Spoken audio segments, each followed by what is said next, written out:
Hi, Holly Stokes, the brain trainer. I'm here with Kassandra Moreno, who does myofascial therapy. And for the last 8 years in body work, massage therapy, I know you have mixed and matched many different tools and modalities to come together. And in your practice, when I met you a few years ago now, you were working as massage therapist, and also I just love that you are seeking more modalities, more ways to really dive in and help people really make a difference, really do some transformative work. So can you speak kind of quickly to after you went through hypnosis practice, which is one of the modalities that you added to all of your amazing tool sets. And let's go ahead and share some of what they are, just for. Yeah, absolutely. So I started out very first in cosmetology and master's aesthetics, but I soon found like my niche in massage therapy. From there, I went on to personal training, I went on to yoga, and I went on to hypnosis, like Holly said. And after that, after 2020 and all of my workplaces closing down, I found a myofascial therapy clinic, and that's when I added myofascial therapy to my practice. Myofascial therapy seemed like that perfect thing that just wrapped everything up in this pretty little box and made it all work so beautifully together. And I've just continued to expand upon all of that. So yeah. And I know in another segment, we talked about what is myofascial therapy. Yes. Can you explain a little bit about that? Absolutely. So myofascial therapy is a full body, mind body connection therapy. I like to explain it as somewhere between like structural meets energy, meets hypnosis, meets personal training, meets yoga. It really does take all of those pieces together, and it recognizes the system as a whole. The fascial system itself is the connective tissue. It is the fabric of your body. So it's head to toe, skin to cellular level, continuous. There's no start or stop. So it interpenetrates every other system and organ of the body. And so I like to think of it as the physical manifestation of the subconscious mind, where I think I explained earlier how if you've ever felt, if you've ever had a jump scare, it feels like you're jumping out of your skin, and you might, have some movement in your body, but the feeling of that movement feels so much more. That's your fascial system responding to the stimuli of your body. And so being able to utilize the hypnosis, the understanding of hypnosis and the beliefs and the reprogramming has just elevated my body work to a whole other level. Great. And what kind of clients do you work with? So I mainly work with people who are stuck in chronic pain and in fight or flight.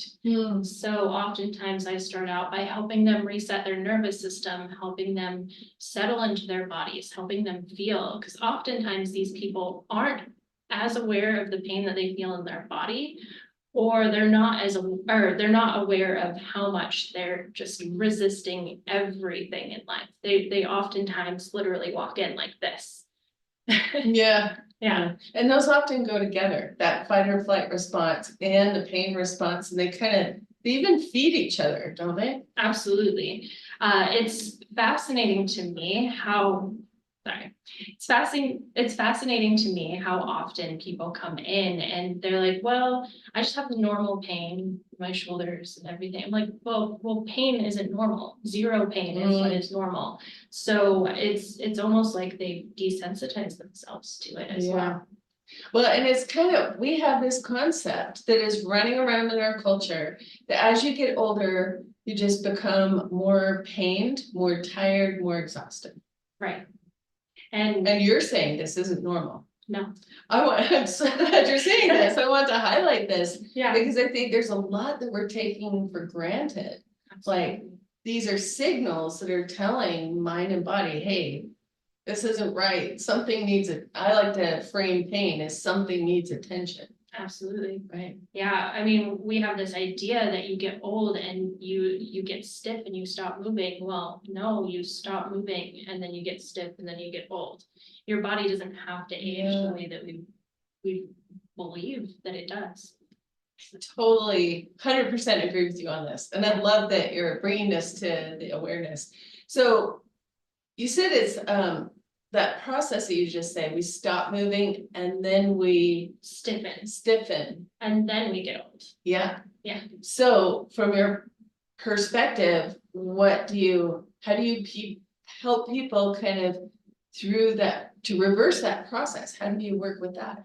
Yeah, so the very first thing is getting them to feel, getting them more present and in their body and in their feeling and awareness sense, and enlisting them as, you know, we're partners in this. You don't come to me and I don't like fix your problems. Like you have an equal responsibility here. I can't fix you, I can't take away your pain, I can't heal you, but I can help you feel these things. I can help you process, I can be the witness, and I can ask the questions, and I can help the tissues, you know, soften and do something different. But yeah, I don't heal people. Right, people heal themselves. Yeah. Yeah, and I think from that perspective, looking at, well, what is it that causes us to stop moving? You know, like you said, that series, stop moving, and then you stiffen, and then you get old. Like, I think it's a process over time. We've kind of taken for granted, oh, that's just old age. Right. But I totally agree with you. We don't have to age the way that we've seen. Right. And I think the younger generation, my generation, is certainly aging differently than my parents, right? And what is possible was some new understanding about this mind-body connection. Absolutely. So how are you finding or integrating hypnosis into this work that you do with myofascial therapy? So one of the biggest things is just in how I speak to people. My consultations have like doubled, tripled in length. I used to just ask a few questions and leave the room. Now I sit down and I have them sit down and we get comfortable, and I actually hear what's going on, and I ask them further questions, because as much as we think we know, you know, what hurts and what we're looking for out of a session, when you really get down to it, there's a lot of just, this is just how my body is. My shoulders just always hurt. I hold my stress there. I just this, just that. It's like, well, when? And when did that start and why? And you start breaking these down and making people aware of this. And then there's some hope. There's some malleability to it. It's not this stiff, like, it's just this way. Right. Yeah. Yeah. And you mentioned something in an earlier segment that kind of, we go through experiences and then our body holds on to stuff. Yeah. And that kind of creates the ripple or the kink in the myofascia. Yeah, right? Our tissues have very literal memories. So you can remember the shape of a traumatic experience, whether it be like emotional, mental, physical, traumatic experience. And so if you think of just some of the more easily recognizable ones, if you're angry, you might, you know, ball your fist and clench your jaw and tense up your shoulders. If you're, you know, closed off, you might, you know, get smaller, you might cross your arms, cross your legs, just try to protect your core. And people don't realize how much of this they do on like just a everyday, all the time sort of a thing. If they walk into a room and they feel small and they feel unsafe, they're going to get smaller. They're going to do this. But there's also this sense of, if they're stuck in this fight or flight response, they're always on guard. They're always waiting for that next thing to happen. Their body's always just on alert, ready to fight. And helping people recognize what's actually happening in their body. Once they recognize it, they can't not feel it, and then they have to do something with it. So. And so I would imagine, like, one is bringing this awareness to these places in the body that are holding those that pain or that tension or whatever that is. And then what's kind of the next step in your process? How do you, I would imagine there's some kind of process for helping to shift what it's actually doing, what the mind and body is doing. Absolutely. So oftentimes with massage and body therapy, they tend to just kind of get through the tissues and make the tissues ungrip and do something different. My approach is more so helping to support what is, helping bring their awareness to what is. And oftentimes it is scary to feel. And it might seem so simple and so silly to be scared to settle into your spine or to be scared to feel your hip. But there is just this overwhelming fear that comes into people, and myself included. And just having someone there to, assure you you're safe, you'll get out of this. This doesn't last forever. Oftentimes I'm just holding my hands around the space, letting them feel it, bringing their awareness to it. So that's more like the body holding on to maybe a trauma or something that's causing the pain. Or even if your body remembers having an injury there, it's going to subconsciously protect that thing until it knows it's safe. And oftentimes we don't go back and let it know, hey, we don't need to do this anymore. Oh, yeah. It's almost created a habit or a pattern. Yeah. That's so fascinating. And then how does hypnosis interface with this? So you use like hypnosis skills or conversational skills in the intake process. Yeah. And then also, do you use it with the retraining process? And how does that work? Yeah, so my first session with any client almost always is pretty much an induction process, getting them into an altered state, getting them feeling in their bodies. And then I use, the language of the subconscious mind, the imagery, emotion, metaphor, symbolism, all of that to bring their awareness and help them explore something a little bit less logically. Because we tend to try to figure out, well, this is connected to this tendon and this muscle, this, and they're like, what could it be? If you stop trying to figure it out and just start to feel it and explore it even deeper, what color is it? Does it feel heavy? Does it feel light? Does it feel, like clouds? Is it misty? And oftentimes that's enough to get them, far enough into that process. But there's also some fascial stretching techniques and things that hit a more subtle level in body work and fitness and yoga. Often even we don't get the subtleties of the level of the fascia. We kind of override that system into the muscles, into the bones, into the other systems. So. Yeah, it's very fascinating to me. I love this. And it even sounds like you've kind of pulled things together and fused it into your own unique approach with this. So what would you say is your philosophy from how you work with people in that transformation process? The biggest thing is just holding space for things to be as they are. Being human is messy, healing is messy, and it doesn't always make sense. Holding a space without any judgment or any sense of like what is good or what is bad allows people to just be, to learn about what is.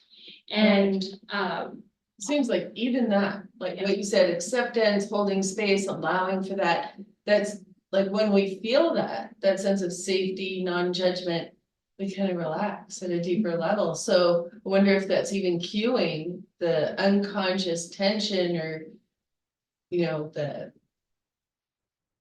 unconscious tension. Somebody explained it to me like a kink in the fascia, that it kind of holds on to that stuff, kind of even helps it physically relax. Yeah, absolutely.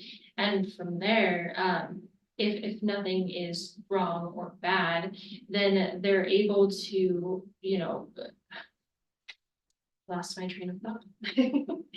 So we're talking about accepting, being with it, sitting with it, that space of non-judgment, and the fascia can then release. And so the other part of it is never forcing. So if it feels like work, especially in the tissues. Like I still use elbows, I still get deep into tissues sometimes, but if it feels like forcing, if I'm using my body and my strength, then it's again getting past that subtle layer. If you give it space to be what it is, then they are going to allow you into their tissues and you don't have to force. It's almost like it sucks you in. The body knows how to heal. It just needs the space to be able to do it.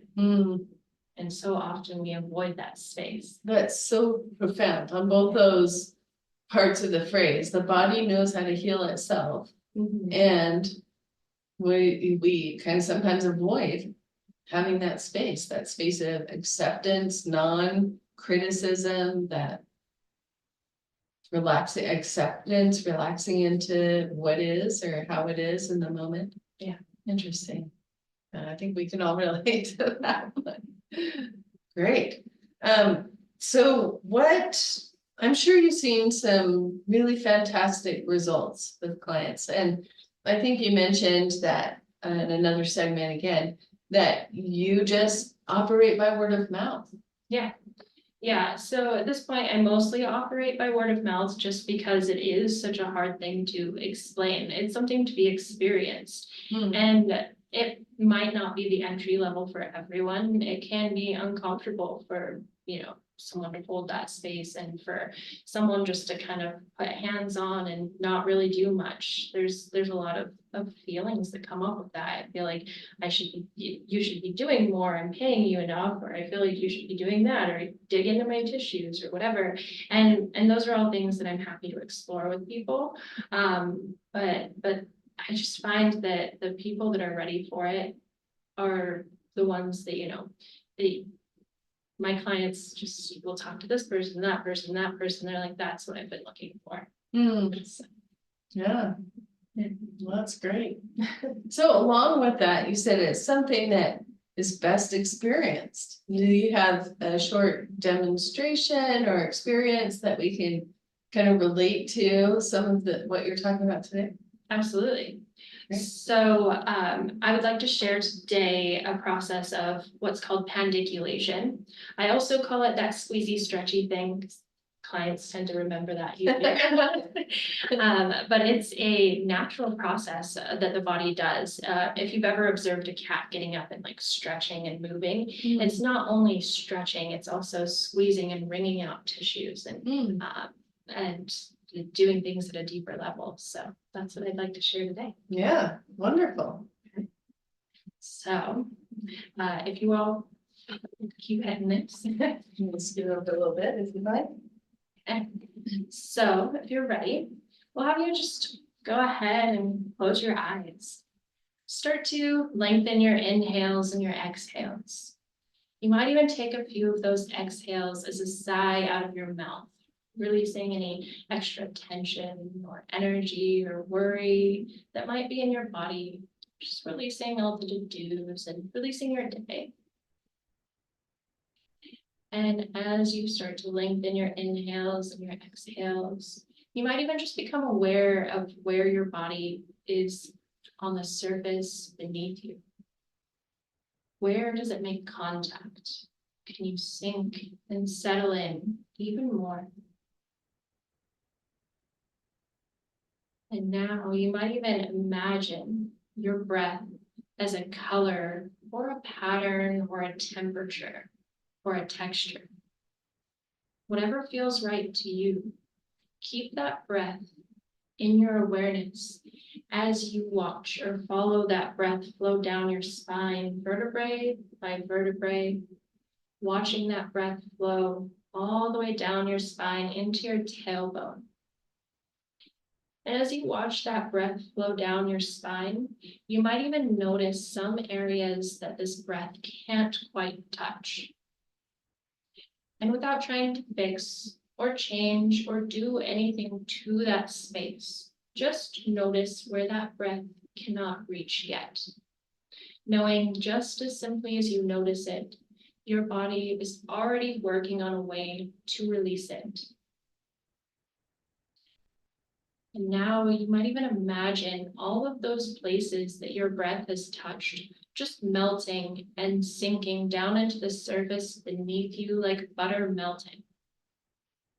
And again, you might become aware of what can't melt and soften easily.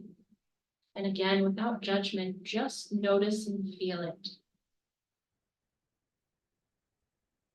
Now bring that breath up into your head and your face and your jaw, filling up your whole head and face and jaw, and again, softening and melting like butter. Breathing now down into your neck and your shoulders, all the way down your arms into your hands. Breathing and softening and settling even more. Breathing now down into your sternum and out around through your ribs, expanding through your ribs and breathing and filling up your whole chest space. Softening and settling even further.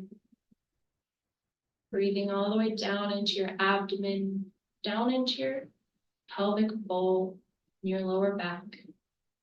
Breathing and settling and softening even more. Breathing now down your hips, into your knees, all the way down to the bottoms of your feet. Feeling your breath through your whole body now. And now bring your awareness to what hasn't quite settled yet. Or possibly even just a pain or a pinching or a pulling or a pressure. Where does your attention easily go? What in your body is feeling unsettled? And as you bring your awareness there, if it's somewhere your hand can easily be placed, you might even place your hand there, not trying to dig or change the tissues, just feeling, being aware. And you might even bring your awareness to the temperature or the texture of your hand, the pressure of your hand on that area, or the pressure or texture of clothing or the surface beneath you. And as you bring your awareness there, you might even let it go deeper, deeper into that thing that hasn't quite settled yet. And as you notice this thing, you might notice that it takes a shape. Does it feel like a band? Does it feel like a lump? Does it feel like an empty, open space? Does it feel heavy or sticky or stabby? And whatever it is, let yourself feel that even more, almost as if there was a dial on the intensity and you could turn it up just a little bit. And as you feel that even more, just start to find the edges of this shape, whether it's the edges of emptiness or the edges of a steel pole or the edges of a ball, whatever it is. You might even imagine that this thing, like a muscle, could squeeze and contract. And without force, imagine or pretend you could contract that space, that thing, squeezing into the center of it. Squeezing that thing, that unsettledness, whatever it is for you. And as you squeeze it, you'll start to feel a sensation in your body. Once you do, just add 5% of your strength. So it shouldn't look like you're moving at all. It should be easy to hold, should be easy to breathe. And as you do this, the pain might intensify. It might start to travel. It might start to grip even more, or it might just let go. Whatever it is, stay with that. Keep sending your breath and your awareness there.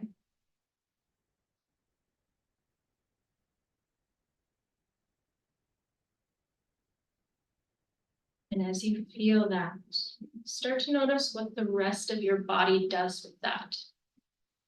Sometimes there might be an anxiety in your chest. You might start to wiggle or stretch or move. Let your body go where it easily goes. There's no need to control or judge or fix or do anything except for what your body naturally does here.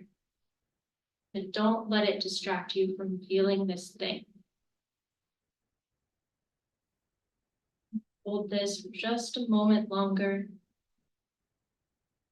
You might even add 5% more of your strength. Still not a lot.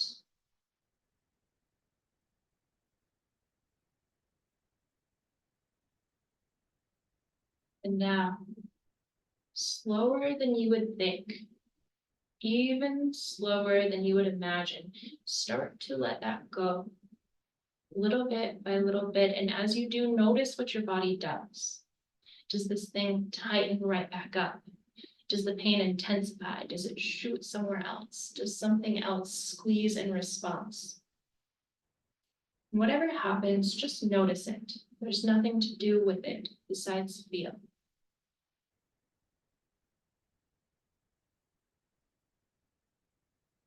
Still breathing and slowly letting go.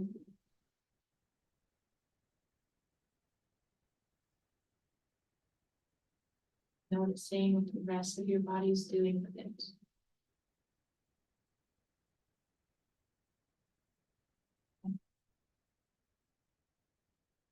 Only when you're ready, you can start coming back into your full body awareness. Maybe wiggle your fingers and your toes, maybe blink open your eyes and start to find just some intuitive movement.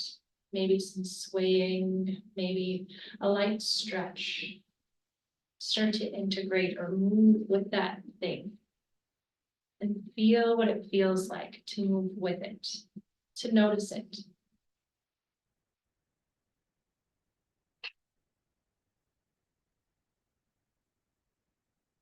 It's really interesting. And before we started, I was thinking, oh, I don't have a pain, maybe I could find a pain.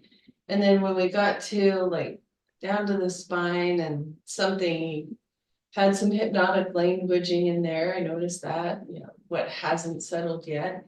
And this pain in my side, it's been there for quite a while. Maybe I should come see you a little more, one-on-one specifically, that it showed up again and it was sharp. Yeah. And it feels like it's really relaxed now. That's pretty fascinating because it's been there for like almost a year and I feel it off and on. Yeah. It's not there all the time. But just in that exercise, it came sharper and now it's kind of gone away. Cool. Yeah. Good. And you can use this with almost anything. I use it with headaches and sinus pressure all the time. And sometimes it does feel worse before it feels better. Sometimes it will make my headaches worse. But since I've started, I used to have chronic migraines. Now I can control them much easier. I get them maybe once every couple of months, where it was a couple times a week before. So. Wow. Yeah. Interesting. And kind of what sparks my attention in what you said there is that part of the pain in our body is that we're distracting ourselves from it. Like we have something that hurts or that's uncomfortable, and then we don't give it the attention. We do all of this other stuff or run around and get our list done. Right. And we try to ignore the body. And I think that's kind of the background that I came from. Yeah. Oh yeah, pain, suck it up, like, Right. don't worry about that. Rub some dirt in You're it. just being a baby. Yeah, rub some dirt. So I would even like pride myself. I have a really high pain tolerance, that maybe that pain tolerance is also pain avoidance. Right. Yeah. Right. Which would also mirror the mental emotional level. Yeah. Like what pains are we holding internally from our emotional system that are then showing up in our fascia. Exactly. Wow. And oftentimes our body's already trying to do a thing. That's why that pain keeps coming up. And so once you're able to work with it and do something with it, it's able to get to the next step. The next thing can happen. Yeah, I just don't feel it now. So weird. Love that. Yeah. And so most of your clients find you from word of mouth. Yes. Yeah. Yeah. And if people want to find you online, where should they go? So I've got a link tree, and it links to, both like my body work and all of that, as well as my art stuff. So that's Linktree dash Kassandra with a K, so Kassandra complex COMPLEX. Very good. Well, thank you so much for sharing, and I just love that demo. Like, it's totally fascinating. I think that's actually a deeper conversation as well. Yeah. Really exploring that. Anything else that you'd like to share with people who are exploring hypnosis as part of their body work, or exploring hypnosis as part of addressing those inner tensions that are then showing up in the body? Yeah. When you're able to feel and know the rules and work with your body,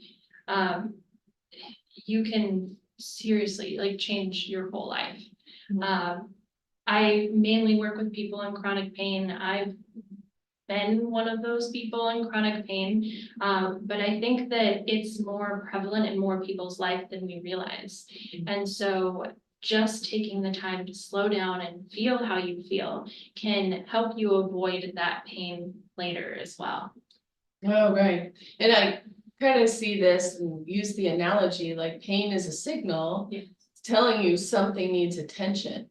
And so if you're not paying attention to it, what does it do? Well, at first it might be like an alarm on your phone, but then it's like, a big siren horn or a megaphone, and finally it gets really bad because your body has to keep elevating the signal because you're not paying attention. Right.